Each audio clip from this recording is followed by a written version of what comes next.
Hey.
Hey, folks, today is Monday, August 26, 2019. On today's Roland Martin Unfiltered, Flint spills 2 million gallons of sewage into the nearby river. Can folks there get a break?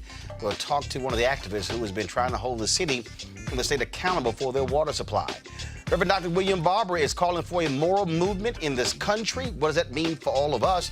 He spoke to the DNC this weekend in San Francisco, making it clear where he stands on a poor people's agenda. Also, there's nothing more painful than losing a child. The author of the book, Color Him Father, is here to talk about how black men deal with that pain. Plus, you've known her as an author, a lecturer at Oprah's spiritual advisor. Marianne Willilamson says she wants to be president of the United States. She explains to us why. And remember the white woman in Michigan who said she wants the town to remain all white? Yeah, she's dropped out of the city council race. No shock. It's time to bring the funk on Roland Martin Unfiltered. Let's go. He's got it. Whatever the piss, he's on it. Whatever it is, he's got the scoop, the fact, the find. And when it breaks, he's right on time and it's rolling. Best believe he's knowing. Putting it down from sports to news to politics. With entertainment just for kicks, he's rolling. It's on go, y'all. It's Roland Martin, yeah. Rolling with Roland now. He's funk, he's fresh, he's real, the best, you know he's Roland Martin now.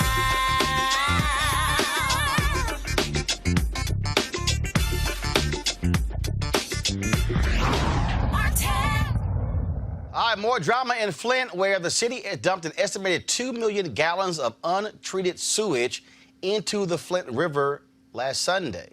Just months ago, officials warned that wastewater infrastructure was fast approaching a critical point. The city publicly announced the spill, but they have yet to say how it will prevent it from happening again. Joining us right now is Melissa Mays, one of the original people to sound the alarm in 2014 and the founder of Water U Fighting For. I mean, Melissa, seriously, 2 million gallons? I mean, you would think in Flint there would be caution upon caution. You would have as many layers as possible to not screw up the water in Flint. You would think that, but unfortunately, the state of Michigan, who created our disaster by stripping our democracy with the whole emergency manager law, they got rid of all of our, public assets and revenue streams. And then right when they left us with nothing and were poisoned because of their decisions, they're like, okay, well, you're on your own. We have no money to fix anything. We don't have money to fix what they actually broke. And they're just like, oh, well, you did a bad thing. Guess what? Oh, well, and knowing that we had these problems, our infrastructure is crumbling across the board, they just decided to take off and say, well, we're going to go ahead and scold you anyways, just like with the lead and copper rule. We're in violation right now for doing something that the state's always done. They're saying that we didn't even identify enough tier 1, like the homes that are most in danger. We didn't identify enough of those for the water testing, but the state hasn't since they took over. And so I think it's hilarious that all the things that the state's pointing out we're doing wrong, it's because they bankrupted us, they poisoned us, and they left us with no staff, no money, no support. But they're going to quickly turn around and say, well, look at what you guys did, and totally avoid any and all responsibility. So here we're left with, not enough staff, not enough equipment, definitely not enough money. And then we're just stuck going, okay, well, what's the biggest fire? We don't have clean drinking water. We don't have clean river water. And I live a block away from the river, so that's great.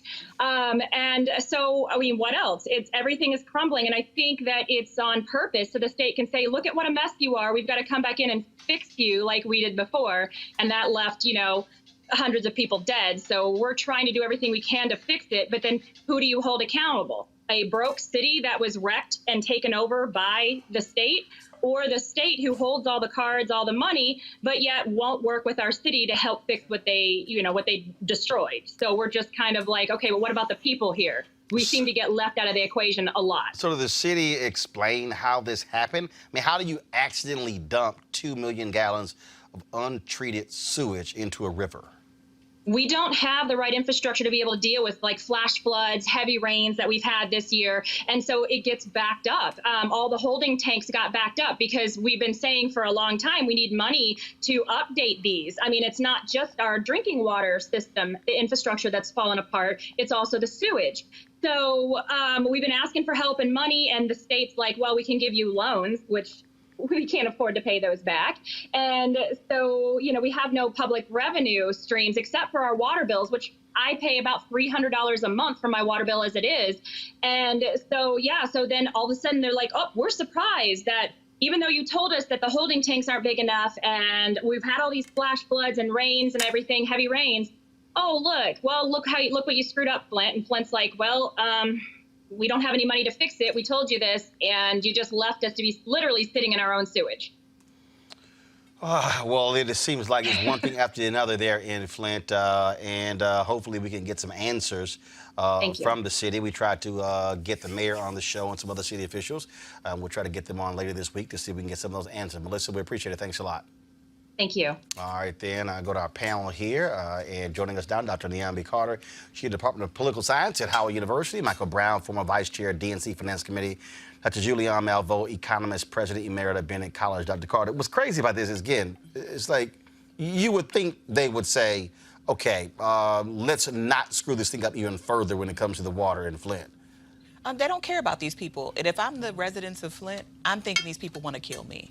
Because you can't tell me that you've had no opportunity to shore up what you already know are some real deficits in your infrastructure in that city. These people still don't have clean drinking water. So now they also have to contend with an inadequate sewer system. And they're paying their taxes, as Ms. Mays talked about. I mean, people were getting their water cut off in the midst of a crisis where they couldn't even drink the water coming out of their tap or bathe in it because they're going to be contaminated with lead. So now you have a situation where these people are are going to be forced probably at some point to go into receivership, which gives the state the opportunity to take over the city. And in many cases, if they can't fix this, because they don't seem to have any desire to remediate any of these problems, which have been well known for years, leaving the city, which is insane. Michael. Roland, race has something to do with everything here in America. So is socioeconomic.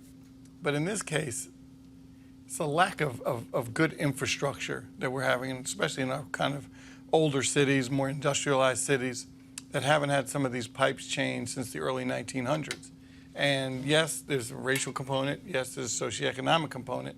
But there's also a lack of good infrastructure in our country that we have to fix. And these kind of problems are going to continue to persist. I forget what city jurisdiction it was last week that had a boil water alert. We've had some in this region. New York has had them. Boston has had them. Again, some of these older cities, Chicago has had them. So I think this is going to continue until we fix the infrastructure in our cities. The infrastructure issue is really important. The American Society of Civil Engineers gives the U.S. like a C- for infrastructure, but if you go through category by category, some are as low as D-. So there's a real issue there in terms of infrastructure. But more importantly, the political structure of Michigan. I mean, you can parallel this to what happened in Detroit, when they came in and take over Detroit. The political structure in Michigan puts the power in Lansing and places where you have a rural population, and they don't get cities, and cities are what? Black. And so that's the race piece that goes on there. So assume that they do take this city and put it into receivership. What happens next? Taxation will go up. The solution to this would be for the state to give the city a large grant, but that's not likely to happen, or for the feds to give the city a large grant. But and now you have a Democratic governor, so it's not like you could say, well, the Republican governor didn't care. Yeah, no.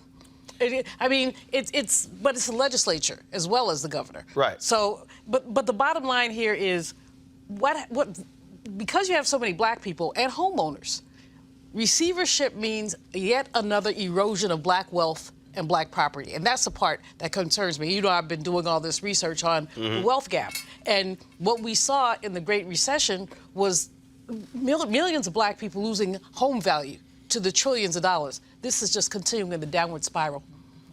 Folks, today overseas, Donald Trump was at the G7 summit, just lying his ass off constantly left and right. But what's interesting is, of course, next year it's going to be hosted here in the United States. And talk about being the grifter in chief. This is what he announced in terms of where it's going to be held. Doral happens to be within Miami. It's a city. It's a wonderful place. It's a very, very successful area of Florida. It's very importantly only 5 minutes from the airport. The airport's right next door. It's a big international airport, one of the biggest in the world. Everybody that's coming, all of these people with all of their big entourages come. It's set up so, and by the way, my people looked at 12 sites, all good, but some were 2 hours from an airport, some were 4 hours from, I mean, they were so far away. Some didn't allow this or they didn't allow that. With Doral, we have a series of magnificent buildings. We call them bungalows. They each hold from 50 to 70 very luxurious rooms with magnificent views. We have incredible conference rooms, incredible restaurants. It's like such a natural. We wouldn't even have to do the work that they did here, and they've done a beautiful job. They've really done a beautiful job. Doral happens to be... So this is the grifter in chief. I mean, talking about moving the G7 Economic Summit to a property that he owns. In essence, he's going to be profiting off of this because they're going to be paying for the facilities. And to say his people looked at 12 sites, yeah, show me the list. Exactly. Yeah, please show me the list of the 12 sites to act as if somehow they can't host an economic summit. Well, what about D.C.? Yeah, exactly. Sorry. No, but I was going to say the same thing. Like, what about here? What about other cities? He said they were 2 and 4 hours away from the airport. Where? Right. Like, not Chicago, not L.A., I mean, I recall Miami. the Economic Summit being held at Rice University in Houston. Exactly. Not 2 to 4 hours away from the airport. Exactly. Went off without a hitch. You can go through any number of places in the country that could hold an economic summit. Well, what he was basically saying is, I'm going to hold it at my property so I can get rich off of my job, which is supposed to be a violation, right, of the Constitution, but this man doesn't care about any of that. And so it was just reading, it was a commercial, right, trying to come up with a justification for something that anybody with half a knowledge of anything would know doesn't make sense. Mr. Balvo, there's no way in hell Republicans will be quiet if Obama decided to hold an economic summit at a property he owns. Believe it. They would be hollering and screaming. But if Obama had done even 1/8 of what this man had the impeachment would have been filed right away. We can calculate what he's going to make from this. We were down there protesting his Doral last year because of some predatory lending stuff. And the Doral it is a nice property, but it's Trump-owned. It's absurd for him to have a World Economic Summit at a Trump-owned property when the more advisable place, from my opinion, would be right here in Washington, where you have unparalleled security. I mean, Yeah, but if he had it here, he would have a Trump hotel. well, yeah, there's that too, Roland. I mean, what you're dealing with, Michael, is this is a grifter in chief. This is a guy who, is luxurious. We got bungalows. He can hold everybody. And we've got the most perfect. Really, first of all, and also, look, I played at Doral before he owned it. Like many black folks, I ain't played the damn Trump property. Since that birther crap, I refuse to stay the Trump property. Ain't gonna happen. I know a number of people who've actually resigned from his country clubs. But this is a guy who wants to pay himself, period. No, and you're right. And Roland and I both played before it was Trump-owned. I played at Doral. And keep in mind, Doral is also inland. It's not. You saw those pictures from France today. They're gorgeous. They're on the water. They could be anywhere on the water. Clearly, he wants to be at his own property. But Doral, when it lost that PGA tournament, has lost a lot of its kind of gravitas, and so a lot of folks aren't staying there anymore. So he needs some kind of revenue boost. Yeah, they lost tons of money because probably because he's a racist, sexist, an idiot, and so all of those reasons why all of his golf courses have lost money. But again, this is just beyond shameful, and this is a party that doesn't give a damn. They're getting exactly what they want from him. The business folks are getting what they want. The religious right getting what they want. Everybody's getting what they want. Privately, they'll tell you off the record, behind closed doors, how much of an idiot he is, how they can't stand him. But they don't care. He is a means to an end. He is a means to power. That's all this is. You know, it's amusing, Roland, at some level, that he would actually do this. It's amusing, but he doesn't care. It's consistent. Right. And Republicans with sense, and that's an oxymoronic term these days, Republicans with sense, ought to be outraged by this. This is a clear violation of the Emoluments Act. If there's no other, this is clearly a violation of the Emoluments Act. And anybody around him, any advisor, anybody would say, this doesn't look good. Let's not do this, right? Let's do something else, right? All those people got fired. Well, maybe, right? Or just are spineless, and they're willing to go along to get along. But I think the fact that he doesn't even care how it looks, how it appears, how improper it is. I mean, grifters don't care. Well, exactly, but he's supposed to. Right? No, he doesn't. No, I'm not saying he. What has he cared about since he got into the office? Absolutely nothing. But I think that's the point. That's what the outrage is, right? This is his office. His office is supposed to care about these kinds of things. He clearly does not. And there's nobody to be sort of put their finger in the dam and say, don't do this. Like, this is not actually what you need to be doing at this particular moment. Because now you've actually given Democrats something to really criticize you about. Again. Senator Ron Wyden said, under no circumstances should the G7 be held at Trump's Doral Resort, which would be one of the most egregious examples of corruption and self-dealing in a presidency replete with them. Well, I mean, that's... You can't stop it, though. Senator Wyden, I love his words, but there's nothing really... And Roland just talked about kind of the issue with, well, how can you do this at his properties, and why would you ever allow this to happen? You know, elections have consequences. And because he is President of the United States, sorry to say, I know I don't like to, I call him 45, I don't like to say the name. But because of that, he is empowered in the ability to do these kind of things. And when Roland talked about, the economics of his clubs and all that is true, remember, they were going to have a strip club fundraiser at his club in Doral, and they canceled it because of the outrage. But that's kind of what now it's come to, is that if you have a strip club and you want to have a golf tournament, you got to go to a Trump property. And so the bottom line here is that where is the Republican of conscience? Where is one of them? I mean, Bill Weld of Massachusetts. I'm sorry, did you say Republicans and of conscience in the same sentence? I realize they should be in the same sentence. Don't exist. But I'm just raising it because it has to be somebody. Like I said, Weld of Massachusetts is now running for president on the Republican. He's challenging Trump, and there's another fellow who's challenging Trump. I don't think they'll get very far, but they are challenging him. But somebody needs to be talking about this in the loudest of ways, and people need to be editorializing and everything else. Not that it's going to make a difference. But to show you how much of a joke these people are, so let me tell you what this idiot said earlier today. He said that Melania has gotten to know Kim Jong-un even though she wasn't present at a single meeting when he went there. But I love this statement here for the new press secretary, the one who got fired for plagiarism.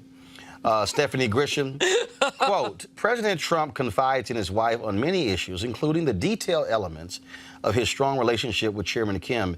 And while the First Lady hasn't met him, the president feels like she's gotten to know him too. For what? Look, these people will lie about a lie.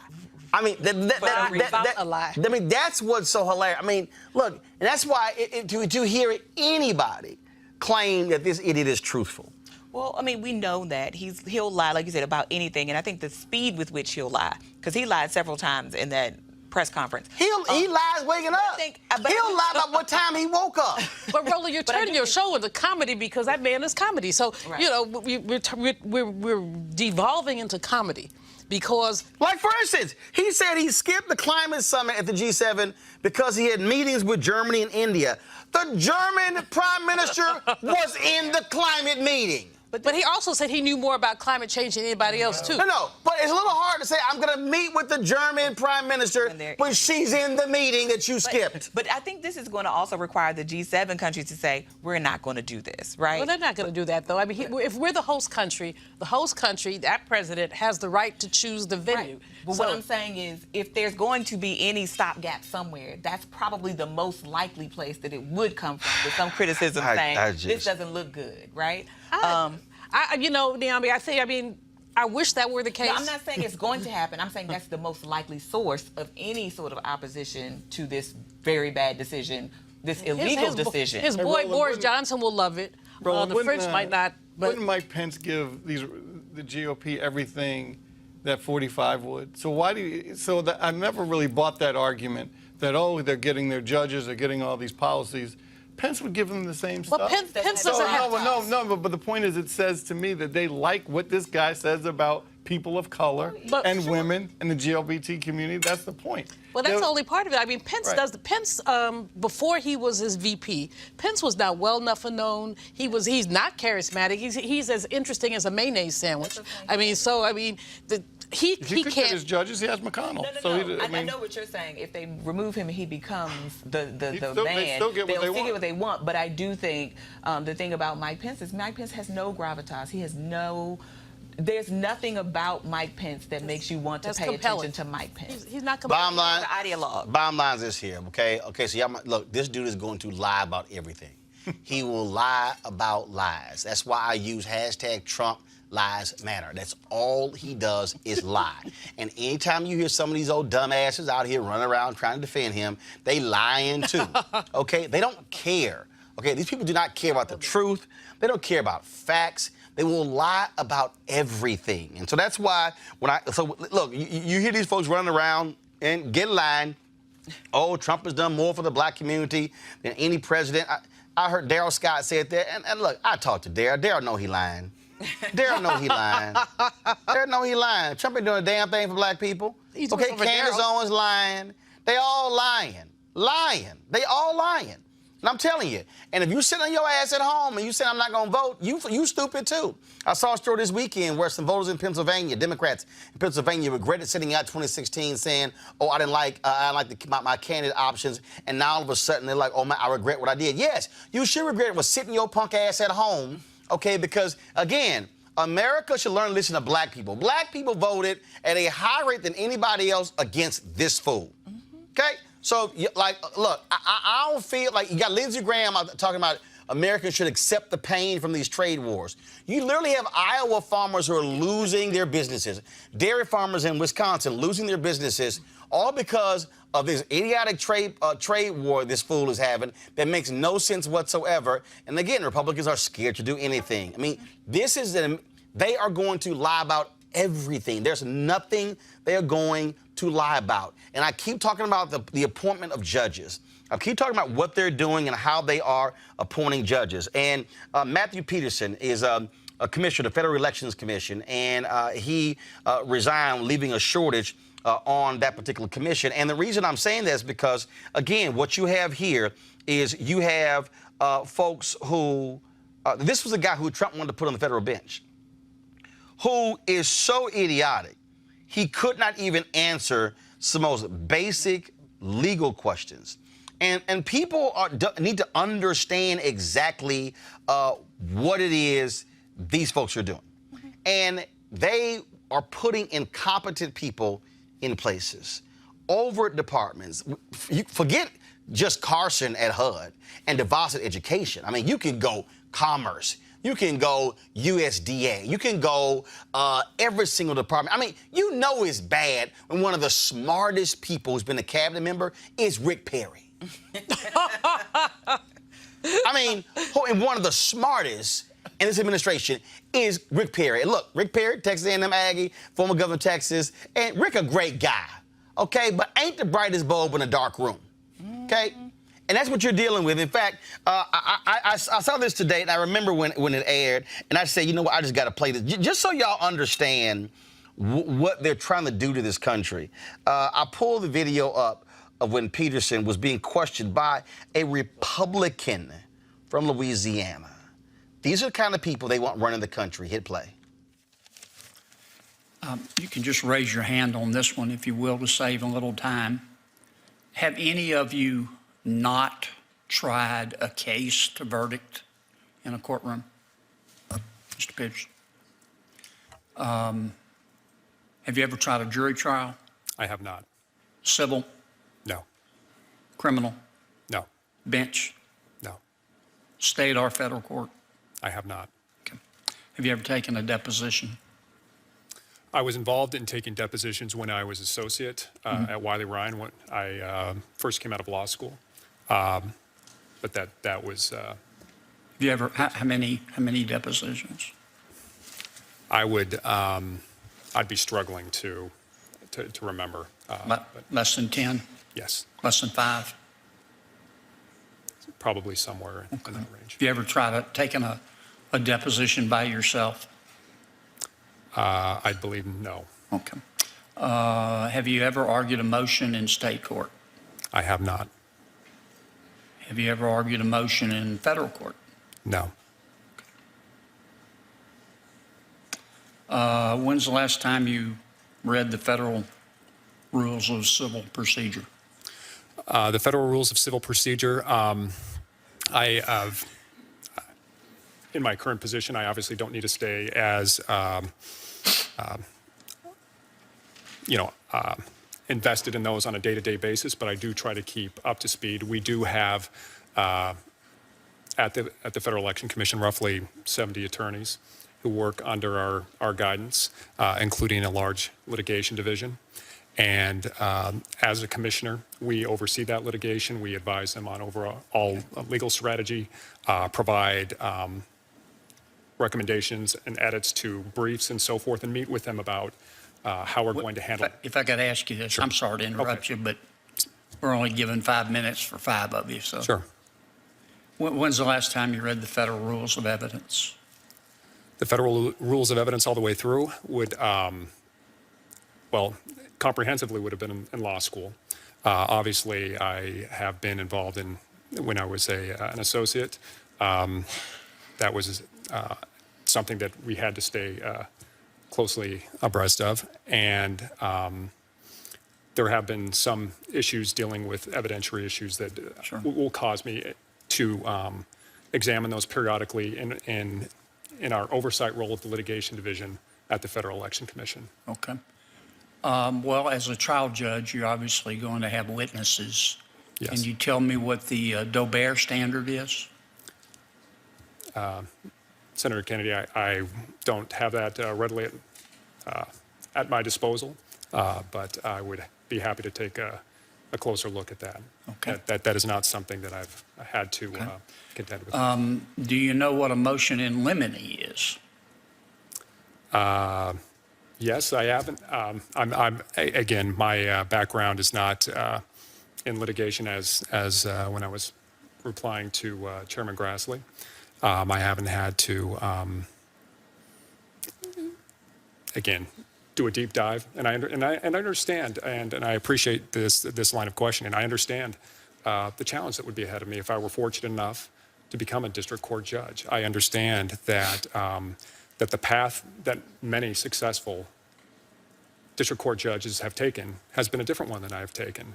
But as I mentioned in my earlier answer, I believe that the path that I have taken to be one who's been in a decision-making role on, I would guess now, somewhere between 1,500 and 2,000 enforcement matters, overseeing I don't know how many cases in federal court the commission has been a party to during my time. Yes, sir. I've read your resume.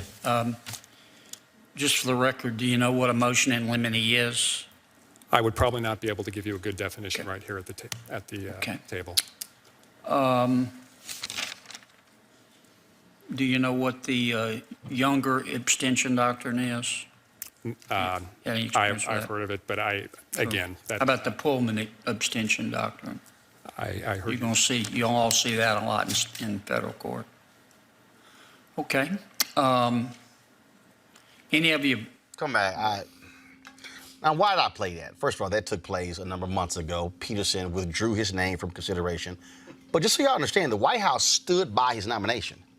They literally stood, and then they accused his critics and the media trying to hurt his judicial nominees. Y'all, that was a Republican from Louisiana, Senator Kennedy, who was questioning him.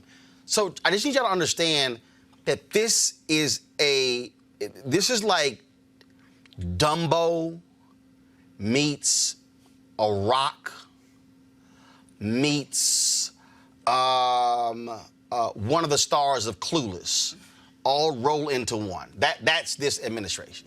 But I mean, this administration is full of mediocre men like him, right? And mediocre. That's not even mediocre. No, I mean, matter of fact, that's an insult to mediocre people. Mediocre people do a lot of things, and I'm telling you, right, it's just, that's beyond mediocre. I mean, it's beyond mediocre because he knew where he was going, and he knew he would get questions. And I would be surprised that nobody shared with him in advance that he would be asked some of these things. So the fact that he hadn't prepared just lets you know how arrogant they are in their. But he's nothing. But they get breaks all the time. This guy was going to be a lifetime federal judge. Lifetime. And they're doing, and you notice I don't know what the age of the gentleman was, but they're all in their late 40s, early 50s. No, some mid-30s. Well, that's the point. They're going to be there for half a century. Exactly. And Julian, and this is not, I mean, if people understood what they're doing in the USDA, in the food program, the SNAP program, what they're doing to the environment, what they're doing in wiping out all sorts of civil rights regulations. I mean, they are inflicting massive damage on this country. We're not even talking about just the major stuff. We're talking about literally, that federal bureaucracy. And that's why when Mellick is on this show, I cannot fathom anybody, especially anybody black, literally saying they would vote for this idiot. First of all, when we talked about China earlier. Final comment, go ahead. Bloomberg says the tariffs will cost the average family $800. With the food programs, the SNAP restrictions they just put out there, 3 million more families will be food insecure. We can go down the list. This is a war on poor people. This is a war on black people. This is a war on the American people. But there's some white people who would rather starve and be white than have good sense and vote for somebody who will rule in their economic interest. I'm so glad you played that clip. We talked about incompetent men. The one that irks me the most of all is that ignorant DeVos. I call her Betsy Devoid, as in devoid of good sense, because she never But she makes him look like a Rhodes Scholar. You're right. That's what I'm saying.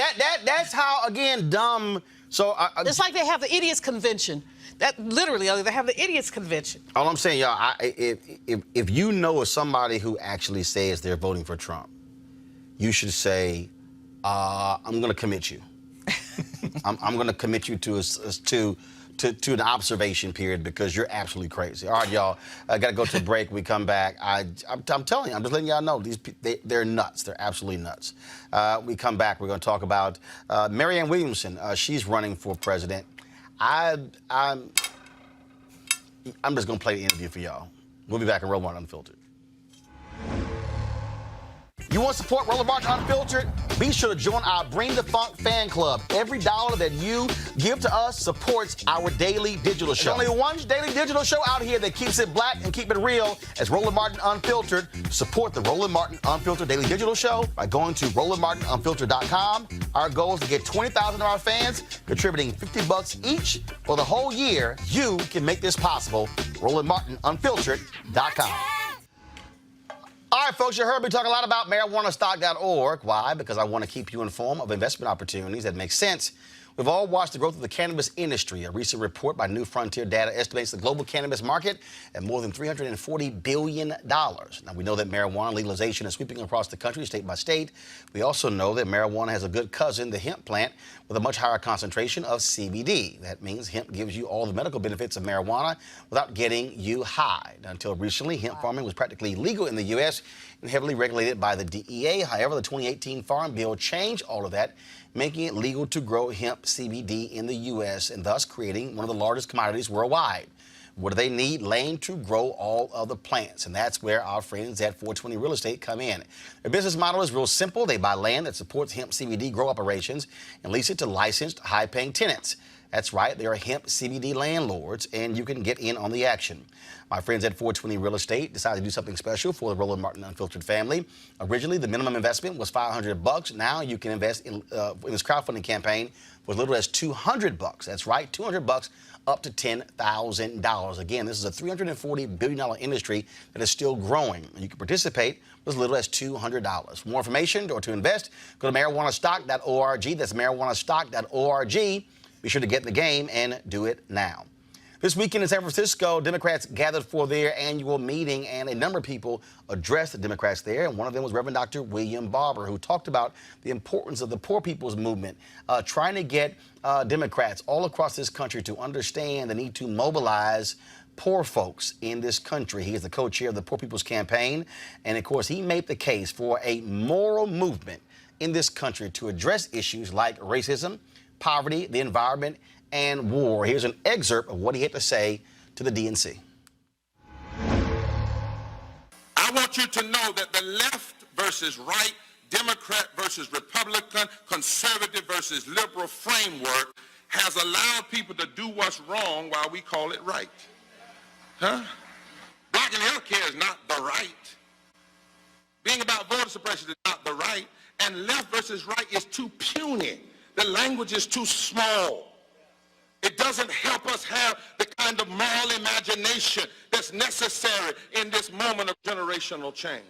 And we must declare no more. We need a revolution of values in public life. We need leadership that will draw on our deepest religious and constitutional tradition to fight not only for what seems achievable, but what must be our moral duty.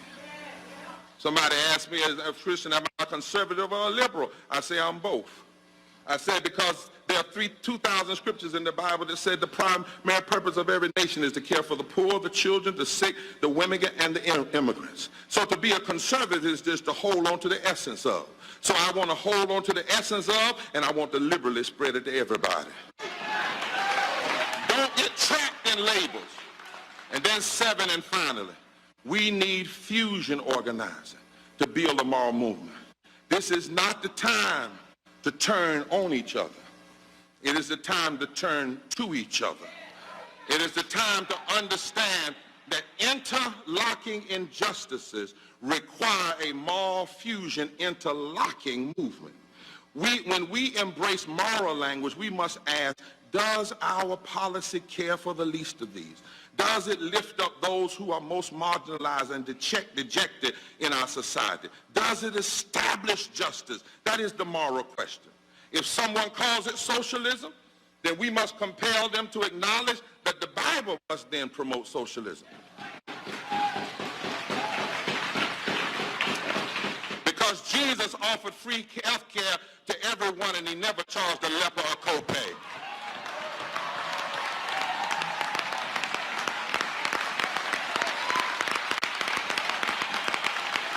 You want to have, it's time for us to say, if you want to have a moral debate, bring it on, baby.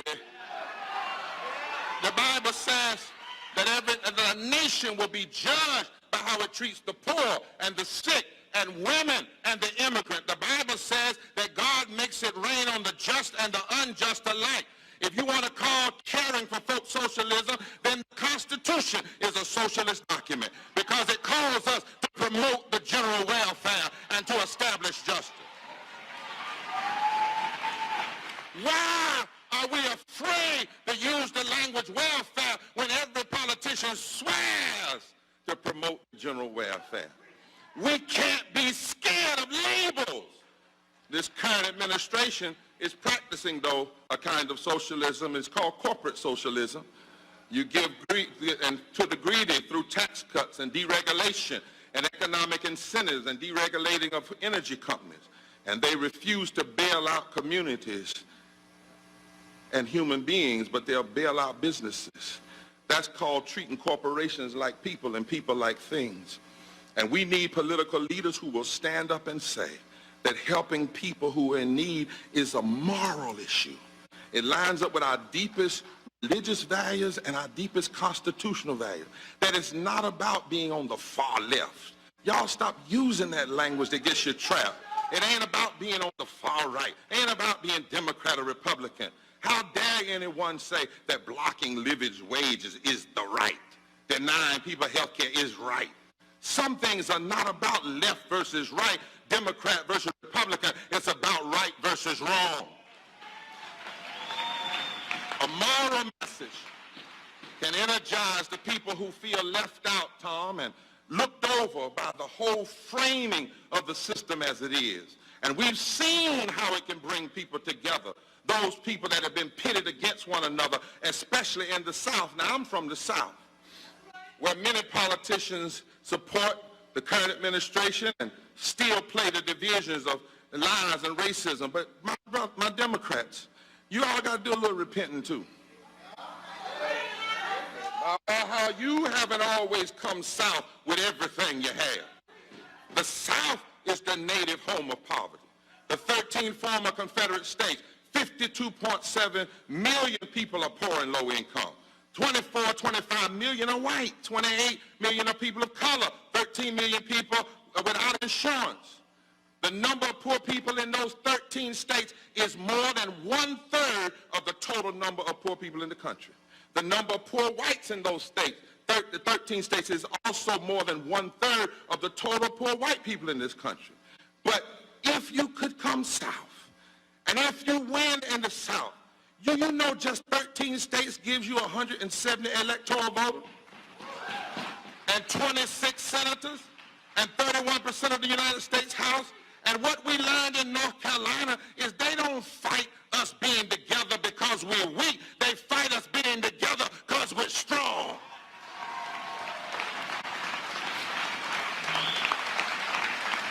And any party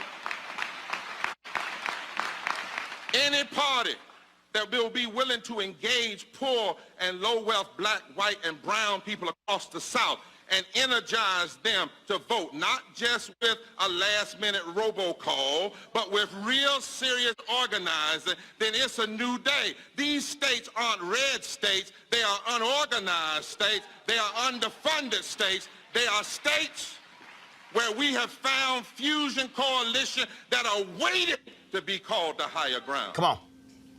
That was Reverend William Barber. Again, you can go to YouTube to check out the full speech there.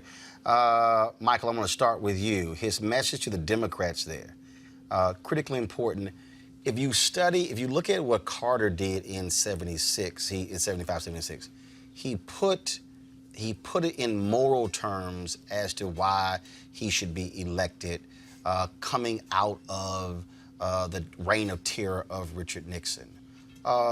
This is a party, if we really want to be honest, that has been afraid to use words like that, moral language, religious language. They've been, in some ways, hostile to religion. And I think if they truly listen to what he is saying, they need to be able to reframe some of these issues in moral terms. And you can't be scared about the church or the synagogue or the mosque, because I think there's a whether perceived or not, that there's a view that the far left don't want to get church and synagogue and mosque all mixed up in our politics. So we have to stay away from that message. But clearly there are a lot of people that like that kind of message, hence why, and I have to credit Chairman Perez for asking Reverend Barber to come and speak, because a lot of people would not have done that. And in fact, they asked both parties to come and speak. Republicans have refused them thus far of speaking. Absolutely. You know, Reverend Barber is a brilliant leader who released a moral budget in June of this year. He had people from all 50 states come to talk about the moral budget, and he's about to kick off like a 9 or 10 month tour, which will culminate with a Poor People's March on June 20th, 2020. I think it was brilliant for the Democrats to have him there, but I wish that they had pushed more. There should be a debate with these presidential candidates that focuses solely on poverty. They basically rejected the notion of single-issue debates, and also there was some back and forth around whether there should be a climate change debate. But if there is to be a single-issue debate, it must be on poverty. Well, see, the problem with them framing it that way, Dr. Carter, that poverty is not a single-issue debate. It actually touches education, it touches economics, it touches health, it touches so many different areas. So I don't see this as a single issue. I see it as a significant issue that hits all kinds of different areas. And it hits all of their constituencies. And I think what Reverend Barber has been pushing on, even when he had them come, when he had the Poor People's event in D.C., is you have to talk to all the people all the time. And you can't do what the Democrats have been doing, which has really been very tepid about poverty, about social welfare, about black folks, to be quite frank. And I think, I mean, there was more in that comment there that you are leaving these people behind because, one, you know they're captured, so you don't have to do anything really hard to win their vote, because what's the alternative? These crazy Republicans, and that's not going to work.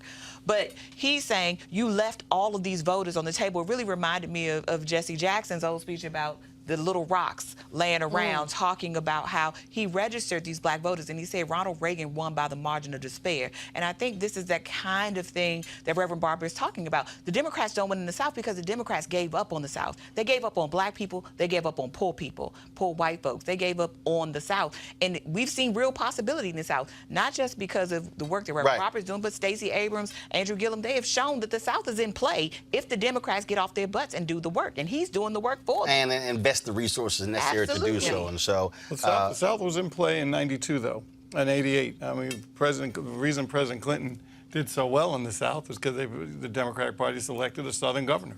But then you turn around to 2016, and the South is basically being ignored. So the numbers that Reverend Barber put out there are the compelling numbers. A third of the poor people in the South, 41. What did he say? 41% of the Congress.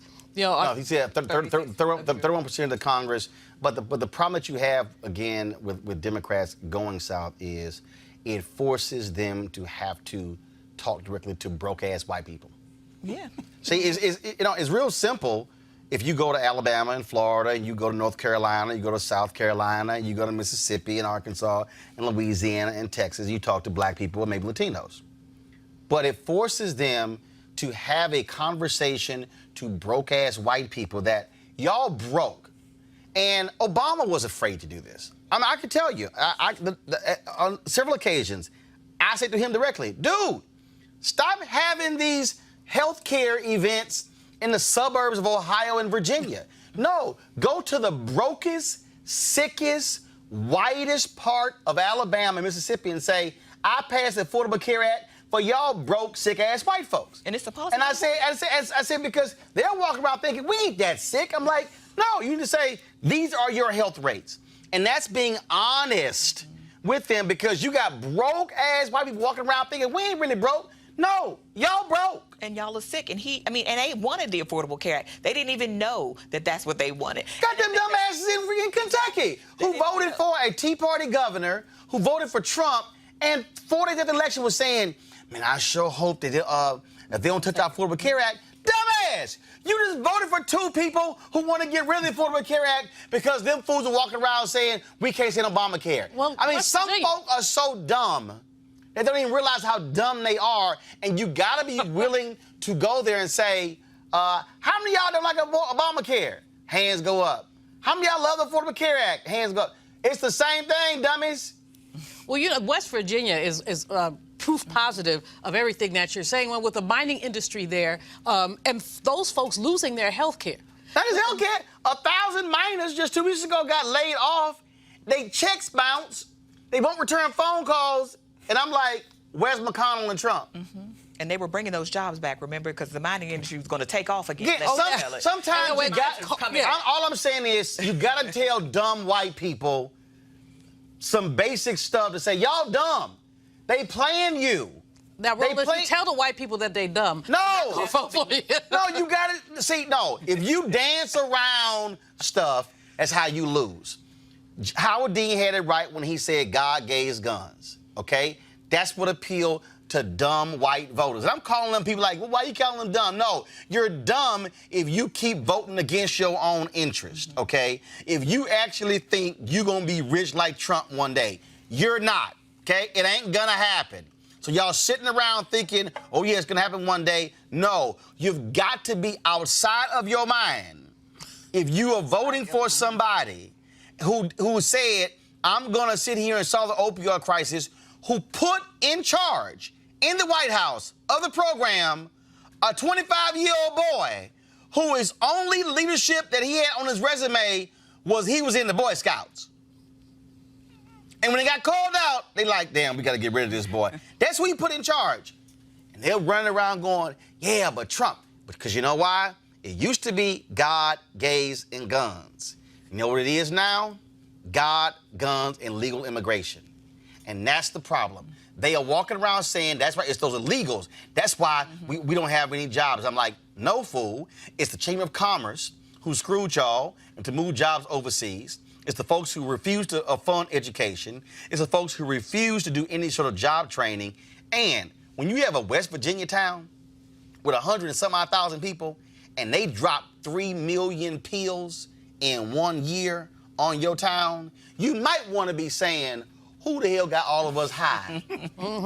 And who profited? And it wasn't black people. Where's the profit? That's all I'm saying. You know, just follow the money here. I mean, I think that one of the things that people don't talk about enough is the term predatory capitalism. I mean, basically, you have allowed these corporations to thingify, in the words of Dr. Thin King, thingify people. And so we can follow the money with Big Pharma. We know that they're making money, and we know that who they're contributing to as well. And the same companies, same folks who can't stand labor unions. And these same people, some same broke white folks, are going, labor unions are bad. And I'm going, but your ass broke.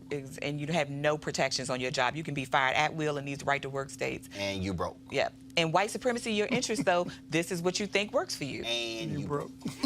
But, hey, being white sometimes is more valuable to people than black. Some people, but see, they think they can eat white. Exactly. They think they can eat white. It's like a meal, white. White folks just want to help y'all out. White broke. And black broke. That's what it is. So on to a break. When we come back, we'll talk about the importance of fathers and the pain they also go through, which doesn't get talked about a lot. Next to Roland Unfiltered. Unfiltered, the blackest show on all of digital, cable, and broadcast. Check out our audio podcast. There's only one daily digital show out here that keeps it black and keep it real. It's Roland Martin Unfiltered. Press play.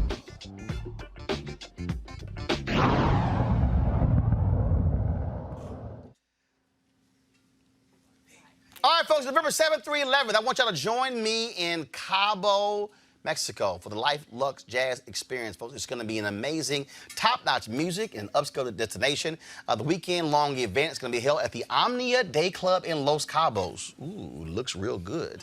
Of course, nestled in the Sea of Cortez and the celebrity playground of Los Cabos, Mexico. The Luxe Jazz experience offers a huge event for jazz aficionados, and folks are going to have food, going to have music, all those fun things, luxury accommodations, you name it, taking place, including golf and spa, health, and wellness options for all of you. You got big names in entertainment for the second annual Luxe Jazz experience. Among those folks who have been, of course, confirmed, comedian actor Mark Curry, my frat Gerald Albright, Alex Bouillon, Raul Madon, Incognito, Pieces of a Dream, my favorite Kirk Whalum, Average White Band, gospel artist Donnie McClurkin, Shalea, Roy Ayers, Tom Brown, Ronnie Laws, and Ernest Quarles. An amazing lineup of folks that you want to be able to check out, folks. You're going to come on down to Cabo. And in fact, we're going to be doing Roland Martin Unfiltered there on the 7th and the 8th, that Thursday and Friday, right there from Cabo. It's going to be a phenomenal opportunity. Those of y'all who are in, of course, the cold areas in the country, yeah, come on, give me the beach back.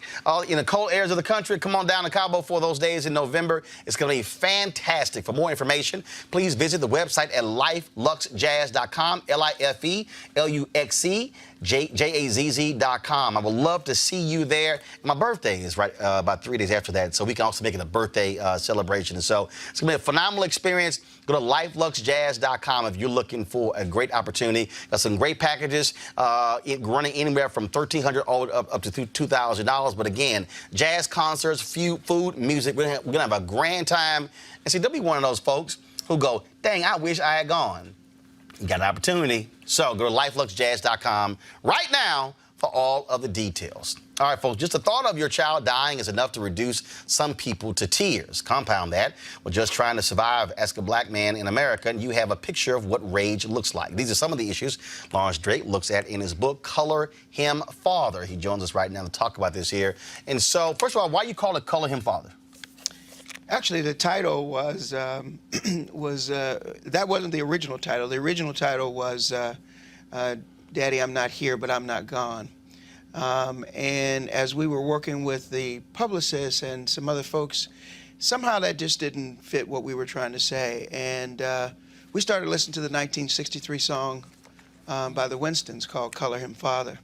And what was interesting about the song and the way it happened, quite frankly, is that almost every day for about a week, as I was working on one of the chapters, that song just kept coming on the radio. And it talks about how a man who adopted 7 children that weren't his own took care of these kids, and that the mother believed that she couldn't have made it had it not been for him, because the original father of these kids died in the war. And there was this young man giving his tribute to this man who was really his father. And it struck me that that was really part of what we were saying about how black men often are not talked about as fathers. The image of being a black father is that we're not present, that we're not there, and that simply isn't true. So, well, first, honestly, it's not true. It's beyond a lie. When you look at the studies, black men actually spend more time with their children than other fathers. And you know, I always make the point as well when you watch these NFL draft or NBA draft, and of course they'll be back there and they're showing the first-round draft pick. They're showing him hugging his mama, and you're like, it's a dude sitting right there. Don't nobody talk to him. He don't get no shout out, no love. And you're like, can you holler at that black man sitting right there? Who's daddy? And it's personal for me because, again, when you watch television, you'll see all kinds of black men shouting out mama, and very few will talk about their daddy. That's right. That's right. Well, the whole idea of, you know, when my daughter passed away, even though as a psychologist I am very familiar with the stages of grief, I found that there was no literature that really spoke to me as a black man, and more specifically as a black father. The other irony of it is that I knew 10 other men personally who had lost a child. They were my friends. I had gone to their daughters and sons' memorial services. And frankly, one of the things I said very early on is that if I knew the pain was this bad, I would have grieved harder for them. But when I talked to each one of them, the objective was not only to celebrate these wonderful human beings, but also to put a dent in dispelling the myth about who we are as men, and more specifically, how present we really are in our children's life, in real life. So the statistics say one thing, but you know, some people are visual learners, so we need to show them actually what this looks like. Mike? Yeah, it's, as a father of 3 sons, and I thought I was a good son and a good grandson and a good great-grandson. Right. And it's hard to teach those the values and I talk about it all the time with my children, and I hate sounding like an old dad, but I do say, oh, it was different when I was younger. and they. But it's factual. It was. It absolutely is. But what I've learned, and hopefully I'm doing it right, is I don't care how many times if I say the same thing. I say it over and over and over. I stay on message. Right. And I think that's part of being is just so when they're at that fork in the road in life and the tough decisions there, I want them to hear me in their head before they make the decision. Yeah. My daughter is still teaching me. I mean, part of the reason for writing the book as well was, she was very instructive about when I was not being a good dad. And what I mean by that is that there was one occasion, in fact, I was right here in D.C. I was driving one day and she called me on my mobile and she said, Dad, I've got a problem I need to talk to you about. And so I, listened, but of course in the usual style of fathering, I decided I needed to solve the problem for her and told her what she should do. And after she listened to my explanation, she said, Dad, can I just say something? I need to just say this to you. And don't be upset when I say it, which whenever she would say, don't get upset, I knew something was coming. And I said, well, what is it? She said, ever since I was a little girl, you have always solved it for me. If I stubbed my toe, if I fell off my bike, you were there.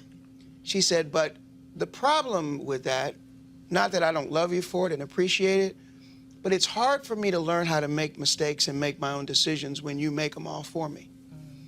And that was a teachable moment for me as a dad, because I think sometimes we as parents, we do want to solve it for them. She's still teaching me today, because as we have been on this book tour, we have met men in the audience who've never talked about what happened to them, never talked about the pain. I knew all these men, none of them knew each other. And when we came together to actually do the first set of interviews, they got to know each other, and they've become a collective of men who can now lean on each other and believe there's a safe space. Yeah, but part of that's also because this society, the reality is this society is set up to, when parents lose a child, everything is check on the mama, check on the mama, check on the mama. I mean, Chris Rock in his stand-up routine, he talked about that, where he said it was always, tell your mama the food was good, tell your mama this, tell your mama this, tell your mama that, and dad didn't ask for nothing. And so we've created this whole notion that dad is fine, he's unemotional, he'll be able to handle it. Everything is geared towards a mom. I say it all the time that if you in Australia, you'll kill yourself to get home for Mother's Day. Right. You could be around the corner for Father's Day, be like, yeah, I'll see him next week. Yeah. And so there really is this whole different deal in terms of how we treat and react to a mother, especially a black woman, compared to a father. Yeah, I mean, I tell a very similar metaphor. I said, on Mother's Day, you can't get a restaurant reservation. On Father's Day, you're gonna wait. You can take a bowling ball and roll it down the middle of any restaurant and not hit anybody, because they're just not there. And the reality is that there's a chapter in the book called "Not One Without the Other," and the one thing that is particularly acute in our community is understanding that regardless of the relationship between the mother and the father, the child has to be at the center, because children need the nurturing that a man and a woman can give to a child. And when you see us as we grow up and as we become adults, if there's a deficit in either one of those, it manifests itself in certain ways. Before I go to Julianne, Dr. Carter, and ask you a question, it was a few years ago, we had a Black Journalist Convention, and so we're at this table, and it was probably about 7 or 8 of us. And it was 3 guys, and it was 5 women, and 4 of the 5 women were lesbians. Mm-hmm. So there's one woman who was Latina. She was saying how, look, daddy don't matter. Me and my partner, we raising the kid. But there were 2 black lesbians who was like, oh, no, hell no. We might be lesbians, but daddy means something. And so they start talking about what their dad meant to them. Right. And it was very interesting in this conversation where their whole deal is, no. Let's be real clear. We ain't saying black daddy don't matter. Right. And so, and this Latina had to get checked. She got checked because she thought, you know, like we in the lesbian club, they're like, no, we black. Daddy means something. And it was very just interesting watching that conversation, how for them to say, no, a man needs to be present and relevant in that child's life. Right. I agree 100%. And the other thing about it is that we find that, you know, one of the pieces of research, obviously, that I did was Moynihan's book from 1963, which, you know, talked about sort of the erosion of the black family. And I touch on the fact that black fatherhood started to erode even when we got here in 1619. One of the first things that the slave owners did is they gave the status of a slave child by the mother and not the father. And so there's been this entire, I won't call it conspiracy, just a movement, if you will, that black fatherhood has eroded over the last 400 years. And we are really working hard to try to change that in small ways, but certainly the book, my belief is that my daughter would want me to say, my dad was not like that, and there's a lot of dads that aren't like that, and we should be talking about that much more loudly. Julian? What I'd like to know from you, though, is where are the support groups for black men? There was a piece on Queen Sugar last week where Aunt Vi talked about her pain, and Hollywood went to hang out with some of the brothers, and he said, well, I have pain too. Where do I get to talk about my pain? And so you're a psychologist. Where do black men get to go to talk about their pain? Is this something we need to recreate and to encourage? Because all too often brothers, when they share their pain, they're smacked down. Why are you so emotional? In the political campaign, Andrew Yang became very emotional when he contemplated if his children had been shot. Right. Would a brother have been able to get away with that? But before Lon answers this, I'm going to speak to that, and I'm going to get his thoughts on it while he answers your question as well. I think part of the problem is that where you have black male institutions, there is too much of a focus on gains and not what they are going through. I have been to men's church retreats, and so much of the focus is on fishing, playing basketball, playing cards, playing dominoes, and I'm sitting here going, oh, I know some of y'all going through hell, and not dealing with this. I think the same thing happens in fraternities, because I think we have bought into this notion that the only way you can get black men to come to these places is to focus on games and things along those lines. And I've challenged leaders, Doc, to say, no. If you go home the same way you came, you're actually letting down the black women and your children who sent you here, because that ain't the point for you to come to a men's retreat to play games. No, you're absolutely right. You know, so you asked two questions. One is that where do you go? I did some early research, and this actually came out of a women's empowerment conference that I had attended. I was one of the few black men who was there. And I attended just because I wanted to understand why did these women feel disempowered. But what came out of it was I started asking the question about why do we feel disempowered as men? And so I started looking around the country, and the realization is that there are no shelters or no spaces for black men to go. So I mean, Roland and I are fraternity brothers, but the fact is, if I went to any of those guys and said, and talked to them about my pain, the look I would get wouldn't be one, it would be more of judgment. So the question is can we, in this movement, which we're calling the Color of Fatherhood, begin to create a portal, a safe space? I have some other folks who are in the discipline of psychology who've agreed to say, hey, I'm willing to listen to these men privately to talk about their pain. So we on the portal are going to create a space for them to come anonymously so they can come and talk about that. But it requires leadership, though. It does. Because before Dr. Carter, you're next with the question. We had we have an annual reunion of my chapter, Pi Omicron of Alpha at Texas A&M. So we had a reunion, and we have a brotherhood. So it was at a brother's apartment, one of those apartment, party rooms or whatever. And it was a trip because, so we roll up, undergrads put it on. They said, all right, so we got food coming, and so we got this music. They said, and AKs and our girlfriends was coming by at 9. And we looked at, we were like, what did he just say? We like, don't his ass know this is a brotherhood? And they kept talking, so we were like, okay, turn the music off. Lock the door. Tell your girlfriends they can't come. And tell none of them AKs or Deltas, anybody else, they can't come either. And these young cats were looking at us like we were crazy. We were like, no, this is called a brotherhood. And that brotherhood was around at 9, it was about 8 p.m. We didn't leave till 7 a.m. Wow. And the conversations that took place in that, I remember we were having this discussion. We were talking about black on black crime. We were talking about, you know, what we go through. Oh, I could never kill another brother. And then one of my brothers said, he said, y'all lying y'all ass off. He's like, what do you mean? He said, I've killed a man with my bare hands. He said, when I was in Iraq, he said it was me or him. And one of us was going home in a body bag. He said, and my ass here. And it changed this whole different conversation about, because people just say, oh no, I could never kill another man. He's like, no, yes you can.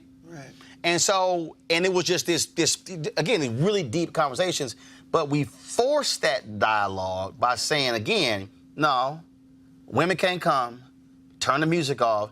This is what a brotherhood is supposed to look like. But that has to be forced by leadership. Doc, go ahead with your question. Yeah, so I was thinking of a few things. One earlier, that people create all kinds of male leadership roles in kids' lives. Uncles, granddaddies, brothers, friends. Like me, Uncle Daddy role. Yes, exactly. And I was thinking about my own father because as I've grown up, you know, I've sort of gotten closer to my mother because we're both women and there are ways in which we talk to each other that is different now. Yes. Because, yes, I'm her daughter, but we are experiencing similar things at this point in my life. But I've found that that's been more difficult with my dad because, you know, I'm different now. I'm not a little girl anymore. And he's in a different place in his life, and I don't know what it's like to be, you know, a 70-year-old younger man, as he likes to call it. And so how do you do that? I mean, I think it would probably be different if I were a man, but my dad has 3 daughters, and I see our relationship changing very, very much from what it used to be when I was younger. Well, it's very interesting because I think that part of the challenge is the way we communicate with one another. So when you talk about your dad at 70, what he's trying to figure out is what do I say differently or the same that I could say when my daughter was younger. So I call my daughter my little girl. I've always called her that up until the day she died. And she was always my little girl. And sometimes when she'd call me, I'd pick up the phone and say, hey, how's my little girl? Now, she's a grown woman, well over 40, but she was still my little girl. Point is that our communication was such that she felt very comfortable allowing me to say that. And sometimes the opportunity to be your dad's little girl is just as important as you being the mature woman that you are. And at his age, he's looking to validate that he's still important to you. And I think that that's really what is really at the core of many of our relationships between particularly black women and black men is the level of importance and deference that we show each other and appreciation for who we are. And more specifically, my ex-wife and I, 4 of the dads are not married to their mother's fathers or to their mother's children. You know, the mother of their children we're no longer married to. But my ex-wife and I, we co-parented our children for 27 years because we've been divorced for 27 years. We co-parented them when they were young. And so when my daughter left this earth, her mother and I were standing there, just as we were standing there, she was laying there and I was standing there when she was born. And the point is that I think that level of commitment is so important to our community that we have to realize that they're at the center. And once we have them, everything else around us is not as important. It's really about them. I also think, in the last point here, before we go, and what we have to also understand is that the relationship goes beyond even if you're a biological parent. Because the reality is there are folks who are uncles, who are cousins. You look at, I was playing golf this weekend with Warwick Dunn. He was a brother whose mom was a police officer, shot and killed, and he raised his brothers and sisters. There's another brother who's playing the Los Angeles Rams right now, who's literally raising his younger brother, and his younger brother got a problem because he's like, you ain't my daddy. He's like, yeah, but I'm raising you like my daddy. And just like, you know, I've raised 6 nieces off and on, and now 3 of them are back in my house, and I'm like, damn, y'all need to go back. But the thing is, for me, in dealing with them, I also make it very clear. One, I don't play this game of you ain't my daddy, because the moment that comes out of your mouth, I'm gonna slap it back into your mouth. Right. Because and look, now some of y'all out there tripping, but I'm just letting y'all know I'm a firm believer in corporal punishment. Act a fool and hashtag team whip that ass will show up. Right. I ain't got no problem with that, but it's making it perfectly clear, because were it not for what me and my wife are doing, your behind is in trouble. And establishing that ground in terms of this is how we operate in this house is critically important. And I think in many ways they understand and respect that, and then those who don't can't come back, because we make it clear this is what is going to happen here. Right. Well, I'll make one final point. We did two things. One is, you asked me at the outset why Color Him Father, and so other than the song itself, which inspired the title, the other thing is that as we got deeper into it and as I thought more about it, there are all kinds of fathers. So Color Him Father is really also a differentiation to say there are other different circumstances where people are playing the role of father. Color Him Father is that it can be colored a number of different ways. And the final point is that if you notice on the cover, we have a man's hand inside of a child's hand. We took a photo of making sure that when we picked the model for the book, that the cuticles of that man were not well manicured. What we wanted to show is that father works. And we wanted to convey as many messages in the book, everything from the color to how we staged their hands together, because we believe things matter. Words matter, pictures matter, and the visualization of black with a child matters as well. Well, I think it's a great image in terms of holding the hand, and for the folks out there who also don't, because I'm a big believer in this here, also don't understand the value of intimacy between a father and a daughter, the importance of hugging, letting them be known. Because like I got a rule. I walk into the crib, I don't care what everybody doing. Right. Everybody stop what they doing. You got to come hug me. Exactly.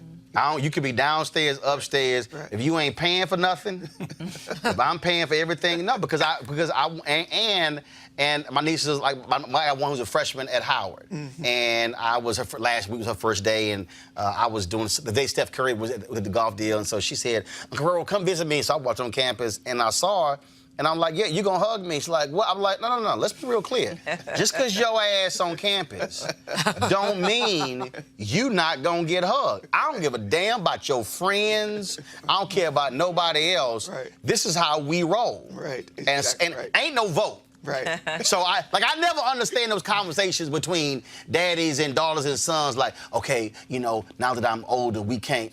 Girl, you better sit your ass down. So my nieces know. They can be 35, 38, 40 married. Yeah. Trust me, you gonna come hug me. Exactly. Roland, that's such an important point because male hugs, not male non-sexual hugs, are extremely important for young women. Yes. Those young women who grow up fatherless are often very vulnerable to touch. So they don't want to have sex with you, they just want to hug. Right. So or fathers that abuse their wives, they saw that, and so the mother's being abused, that's not this whole idea. That's important. It's important. It creates an indelible impact on them. So I always, when fathers ask me as a former college president, women's college, give me some advice, I'm like, hug your daughter. Absolutely. Tell her you love her. Do it as often as you can, so that when Chucklehead with low-riding pants rolls up on her, my daddy loved me. Yeah, absolutely. Absolutely. Yeah, the book is called Color Him Father, Lawrence M. Drake II. Get your copy right now. Lawrence, we surely appreciate it. Thank you so very much. Thank you, Roland. That's how alphas roll. You said, Julian? I mean, you're going to learn that one day. I know. Deltas rock. Y'all may roll, but we rock. You can say all that you want to, but I keep telling you, Alpha's your daddy, and Michael can't say nothing. Well, Roland, I will give you props. I'll give you props for your Alpha interview last week. It was really excellent. Maury Hardwick that we had on Friday. That was a really nice interview, and I like the male bonding thing that y'all did with your Alpha thing. I'll give y'all props when you deserve them, but you don't always deserve them. We always deserve them. So don't stop being a hater. Delta rocks. Stop being a hater. Delta rocks. Yes, but y'all still came after us. It's all good. All right, y'all. I'm gonna run my Marianne Williamson interview tomorrow right here on Roland Martin Unfiltered, so y'all can check it out. We'll be back tomorrow. Don't forget, if you want to support what we do, go to RolandMartinUnfiltered.com. Join our brand Bring the Funk fan club. You can contribute via Cash App, PayPal, as well as Square. We launched this show September 4th of last year, and we had about 170,000 YouTube subs. We have more than double that in a year. Right now it's about 356,289. And so last month, I think they ran the numbers. We did about 8 or 9 million views last month. And so the show has been growing. Your support is critically important. So please assist us in making this show. Stay independent. And then, of course, we completely control the content. I don't have to ask somebody. I don't have to ask a producer who don't look like us, can we please talk about these issues? No, I get to ask myself. And that's why we got to be able to control the narrative and control our platforms and then give it the time necessary to speak to those issues. And so, Julian, Michael, Niambi, thanks a bunch for being on our panel today. Folks, I'll see you guys tomorrow. And yes, I'm rocking my Jack Yates High School shirt. You know, the debate next month in Houston is going to be on campus of Texas Southern University in Houston. Jack Yates is right across the street. Shout out to Grinda Latham. She is the interim superintendent. Hey, HISD dysfunctional ass school board. The sister's been the interim superintendent for more than a year. She needs to get the permanent job. She's killing it. And of course, Yates is no longer on the list of schools academically in trouble. And so she's done a great job there. And so shout out to Principal Guillory as well. And so we always representing the trade in Houston. So I got to go. How?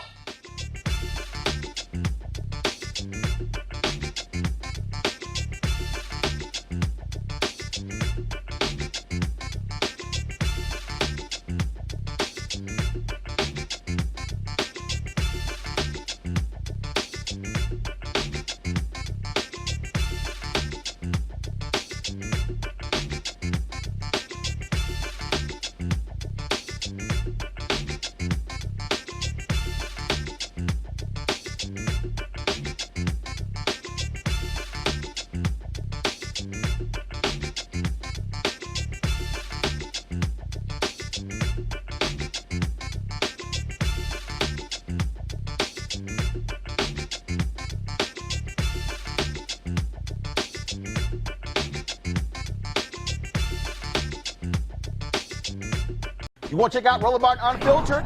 YouTube.com/Roland S. Martin. And subscribe to our YouTube channel. There's only one daily digital show out here that keeps it black and keep it real. It's Roland Martin Unfiltered. See that name right there? Roland Martin Unfiltered. Like, share, and subscribe to our YouTube channel. That's YouTube.com/Roland S. Martin. And don't forget to turn on your notifications so when we go live, you'll know it. Hey everybody, this is Sherry Shepherd. You're watching Roland Martin Unfiltered, and while he's doing Unfiltered, I'm practicing the wobble. Yes, I am. Because Roland Martin's the one, he will do it backwards, he will do it on the side. He messes everybody up when he gets into the wobble, because he doesn't know how to do it, so he does it backwards. And it messes me up every single time. So, I'm working on it. I got it. You got Roland Martin. Hi, my name is LaToya Luckett, and you're watching Roland Martin Unfiltered. What's going on, everybody? It's your boy Mac Wiles, and you are watching Roland Martin Unfiltered. What's up, y'all? It's Ryan Destiny, and you're watching Roland Martin Unfiltered. What up, Lana Well, and you are watching Roland Martin Unfiltered.